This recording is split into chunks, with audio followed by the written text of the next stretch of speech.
Pagkatapos pumutok yung mga anomalya sa flood control na kinakasangkutan ng ilang opisyal sa gobyerno, ay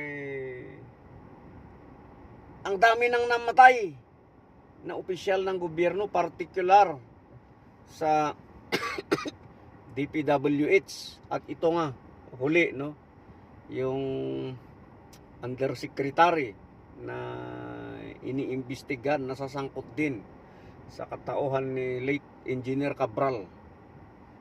So hindi natin alam kung ano yung cause of death ng naturang opisyal, no.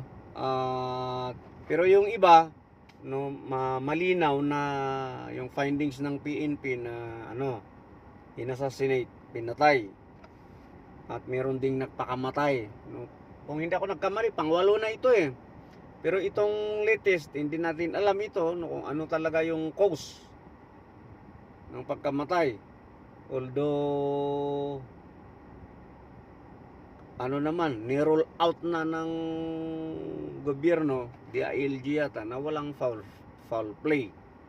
Pero siyempre, hindi basta-basta mag-conclude dito dahil siyempre kailangan yung scene of the crime kasi mahirap, no, mahirap i-predict, no. Tayo na nakakaintindi ng pag-iimbestiga, no, kailangang tiyaga, kailangang matyaga ang investigador diyan, no, lalong-lalo na may mga previous, no, issues na kinakasangkutan ng naturang opisyal. So ang malinaw dito, no, ay alarming na kasi siyempre ang dami na nga eh, di ba? May issue sa flood control o wala, alarming pa rin yun, no? Considering that these are government officials, di ba? Empleyado ng gobyerno, pero in mo yun, di ba? Ilang buwan lang, ang dami na, no? Medyo kasi ito,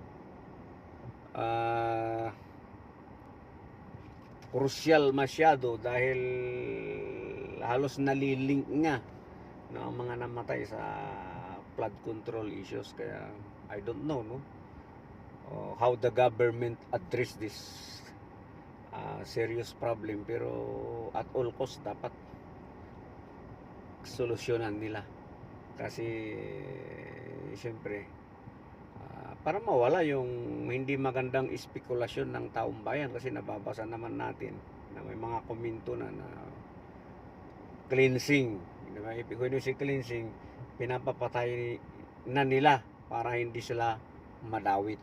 Ayan, so ang hirap nun, diba?